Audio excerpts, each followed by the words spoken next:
Hello मेरे प्यारे बच्चों, welcome to my YouTube channel. और फाइनली बोर्ड की डेट शीट आ चुकी है। 8 मार्च को हमारे मैथ्स का बोर्ड का पेपर है, 12th क्लास का। प्री बोर्ड का टाइम भी चल रहा है। मोस्ट ऑफ द स्कूलों में प्री बोर्ड स्टार्ट हो गए हैं और कई स्कूल में जो दिसंबर के स्टार्टिंग में प्री बोर्ड स्टार्ट हो जाएंगे, तो टाइम बहुत कम है। अब हमें प्रिपेयर हो जाना है बिल्कुल अच्छे से। अब पढ़ाई करनी है, टाइम भी कम है, तो स्टार्ट करते हैं अपने केस स्टडी। आज हम चैप्टर 6 की केस स्टडी करेंगे। तो फर्स्ट क्वेश्चन जो है ये मैंने सैम्पल पेपर में से लिया है। तो केस स्टडी है, read the following passage and answer the question given below. Passage को रीड करो फिर आंसर देना है। तो क्वेश्चन है, the jet of an enemy is flying along the curve y equal to x square plus 2। एक दुश्मन का जो जेट है वो एक कर्व के अलोंग फ्लाई कर रहा है। कर्व है हमारा y equal to x square plus 2, इसके अलोंग फ्लाई कर रहा है। Soldier is placed at the point 3 2। अब यहाँ कोई पॉइंट 3 2 है, इस पर एक सोल्जर है।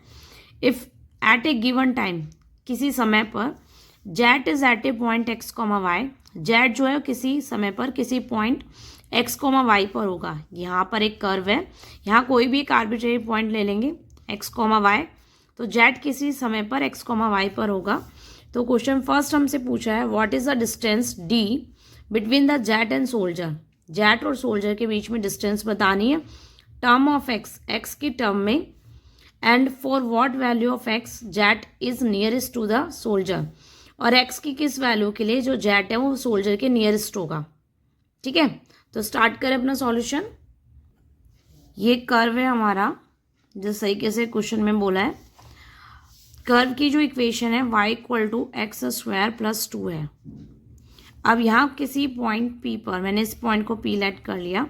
जेट है x comma y, x comma y jet के कोऑर्डिनेट रिप्रेजेंट कर रहे हैं, जैसे पॉइंट P ले लिया। और सोल्जर है 3 2 पॉइंट पर। ये क्वेश्चन कह रहा है।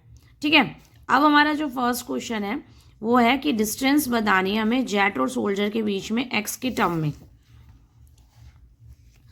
डिस्टेंस बतानी है P और, मैं ऐसे इस पॉइंट को कुछ भी लिख देते हैं, जैसे मैंने S लिख दिया। P और S के बीच में जो डिस्टेंस है, जिसको D से रिप्रेजेंट किया गया है, इसे x के फॉर्म में बतानी है। तो डिस्टेंस का फॉर्मूला हमारा क्या होता है, x2 माइनस x1 का whole square plus y2 minus y1 का whole square. Distance D equal to under root, variable पहले ले रही हूँ, देन x माइनस 3 का whole square plus y minus 2 का होल स्क्वायर। अब अगर अंडर रूट हटाना है तो मैं इसे बोथ साइड स्क्वायर कर रहे हैं, देन x माइनस 3 का स्क्वायर प्लस y माइनस 2 का होल स्क्वायर। अब कह रहा है क्वेश्चन में कि डिस्टेंस जो है वो ओनली y की फॉर्म में बताना है, ओनली x की फॉर्म में, सॉरी यहाँ स्क्वायर रहने देते हैं, चलो स्क्वायर रहने देते हैं। पहले डिस्टेंस बता देते हैं हम first, under root x minus 3 का होल स्क्वायर प्लस, अब क्वेश्चन के अकॉर्डिंग जो कर्व की इक्वेशन है इसके अकॉर्डिंग y माइनस 2 की अगर मैं वैल्यू फाइंड करूँ तो ये कितनी मिल रही है, एक्स स्क्वायर। तो यहाँ हम y माइनस 2 की जगह हम एक्स स्क्वायर रखेंगे तो ये पावर कितनी हो जाएगी, 4। तो मेरा फर्स्ट क्वेश्चन कंप्लीट हो गया है कि डिस्टेंस जो है वो किसकी फॉर्म में आ गई, x की फॉर्म में। अब क्वेश्चन नंबर सेकेंड क्या है कि x की किस वैल्यू के लिए जो जेट है वो सोल्जर के नियरेस्ट है। जेट और सोल्जर के बीच में नियरेस्ट हो, मतलब डिस्टेंस इसके क्या हो, मिनिमम। तो हमें डिस्टेंस को मिनिमम करना है, साथ के साथ एक्स की वैल्यू बतानी है। अब हमें क्या करना है, जब आपको मिनिमम या मैक्सिमम का कॉन्सेप्ट करना हो तो हमें क्या करना होता है, इसका डेरिवेटिव फाइंड करना है। अब ये आपके ऊपर डिपेंड करेगा क्वेश्चन को ईजी कितना करो। तो मैं क्या कर रही हूँ, इसमें स्क्वायर करके स्क्वायर कर रही हूँ, जिससे अंडर रूट हट जाएगा, देन एक्स माइनस 3 का होल स्क्वायर प्लस एक्स की पावर 4, और इसको एक नया फंक्शन जेड लेट कर लेते हैं। अदरवाइज अंडर रूट का करेंगे तो बहुत लेंथी हो जाएगा, ये थोड़ा इजी हो जाएगा। अब हम एक जेड एक फंक्शन ले रहे हैं, इसका डिफ्रेंशिएशन एक्स के फॉर्म में निकाल रहे हैं। तो कितना हो जाएगा इसका differentiation, 2 into x minus 3 plus 4x cube. अब हमें क्या करना पड़ता है, क्रिटिकल पॉइंट निकालने होते हैं। तो फॉर क्रिटिकल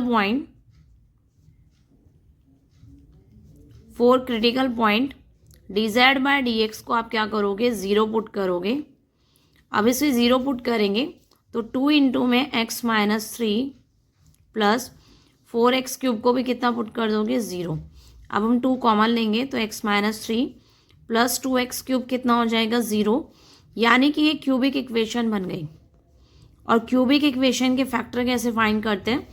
क्यूबिक इक्वेशन में हम क्या करते हैं, हम इसे पुट करके देखते हैं। जैसे 3 का यहाँ लास्ट में 3 कांस्टेंट है, अब इस 3 के फैक्टर क्या हो गए 1 और 3, तो आप यहाँ x की जगह 1 डालो, -1 डालो, 3 डालो, -3 डालो और चेक करो ये किस पे 0 बनता है।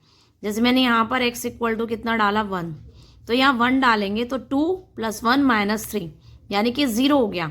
x इक्वल टू 1 पर ये 0 हो गया, तो x - 1 इसका एक फैक्टर हो गया। x - 1 is 1 factor of given 1 factor of equation, इस तरीके से लिख देंगे। हमें क्या करना होता है, दोबारा सुनो बच्चों, यहाँ जो कांस्टेंट है 3 का फैक्टर देखते हैं। 3 का फैक्टर क्या है 1 और 3, तो आप प्लस माइनस रख के देखो। प्लस एक बार प्लस का 1 रख लो, उस पर 0 नहीं आ रहा तो -1 रख लो, अगर उस पर 0 नहीं आ रहा तो 3 रख लो, -3 रख लो। अगर x इक्वल टू 1 पर 0 आ गया तो फिर x - 1 इसका फैक्टर हो गया। x इक्वल टू -1 पर 0 आएगा तो x + 1 इसका एक फैक्टर हो गया। यहाँ x इक्वल टू 1 रखने पर 0 आ गया है, इसको सेटिस्फाई कर रहा है ना, तो x - 1 इस इक्वेशन का क्या हो गया, एक फैक्टर हो गया। बाकी के 2 फैक्टर, क्यूबिक है तो 3 फैक्टर होंगे ना, 2 फैक्टर कैसे निकालेंगे, x - 1 का इसमें डिवाइड देके। अब हमारी इक्वेशन क्या थी 2x³ + x - 3, इसमें हम डिवाइड देंगे x - 1 का। अब जब x - 1 का इसमें डिवाइड देंगे तो x का जब मैं डिवाइड दूंगी तो ये आ जाएगा 2x² और फिर मल्टीप्लाई करेंगे देन 2x³, देन -1 को 2x² से मल्टीप्लाई करेंगे तो -2x², साइन चेंज हो जाएगा माइनस एंड प्लस, फिर ये कैंसिल। अभी हमारा हो गया 2x² + x - 3। अब x का फिर डिवाइड दोगे तो ये प्लस का 2x आ जाएगा, देन 2x² एंड -2x, ये दोनों मल्टीप्लाई हो जाते हैं, फिर यहाँ माइनस और फिर यहाँ प्लस, तो ये कैंसिल, देन 3x - 3। अब x का फिर डिवाइड दोगे तो प्लस का 3 आएगा, देन 3x और -1 को जो मल्टीप्लाई किया तो -3, माइनस एंड प्लस, तो रिमाइंडर कितना हो गया 0। यानी एक फैक्टर तो हमारा आ गया x - 1 और एक आ गया हमारा 2x² + 2x + 3। इस तरीके से इस इक्वेशन के फैक्टर हो गए, इस इक्वेशन के फैक्टर ये इंटू में ये। अब बच्चों यहाँ पर अगर आप देखोगे तो ये जो क्वाड्रेटिक इक्वेशन बन रही है इसके रियल रूट्स नहीं है। आप देखो b² - 4ac की अगर वैल्यू निकालें तो b 2 है, उसका स्क्वायर 4 - 4, a के प्लेस पे 2 × 3, यानी ये लेस देन कितना आ गया 0, तो रियल रूट्स नहीं है, नो रियल रूट्स। तो यानी कि x - 1 = 0 लेंगे ओनली, देन x की वैल्यू कितनी आ गई 1। ये हमारा क्या हो गया क्रिटिकल पॉइंट। अब हमें क्या करना है, डिस्टेंस को मिनिमम प्रूफ करना है, तो हमें डबल डैश d2z/dx² निकालना होगा। किसका, देखो बच्चों हमने निकाला था dz/dx, ये इसका डबल डैश निकालेंगे तो 2 × x - 3, 2 तो एज इट इज रहेगा, इसका 1 और इसका 0 यानी कि 2 प्लस इसका कितना हो जाएगा 4x³ का 3 आ गया 12x²। अब आपको क्या करना है, d2z/dx² को क्रिटिकल पॉइंट x = 1 पे और निकाल के देखना है, तो हमारा आ जाएगा 2 + 12 यानी कि 40, इट मीन्स ग्रेटर देन 0। यानी कि डबल डैश अगर ग्रेटर देन 0 आ गया तो z हमारा जो भी फंक्शन था, z हमारा क्या है डिस्टेंस का फंक्शन है, तो डिस्टेंस क्या हो जाएगी minimum, distance will be minimum at x = 1। तो हमारी x की वैल्यू जो आ गई क्या हो गई 1। और क्वेश्चन में हमसे क्या पूछा था कि x की किस वैल्यू पर z जो है वो नियरेस्ट रहेगा सोल्जर के, तो ये हमारा क्या आ गया फाइनली आंसर कि x की वैल्यू कितनी आ जाएगी 1। तो बच्चों ये case study I hope clear हो गई होगी, समझ में आ गई होगी। थैंक यू सो मच बच्चों, आज की वीडियो में इतना ही। पढ़ते रहो बढ़ते रहो।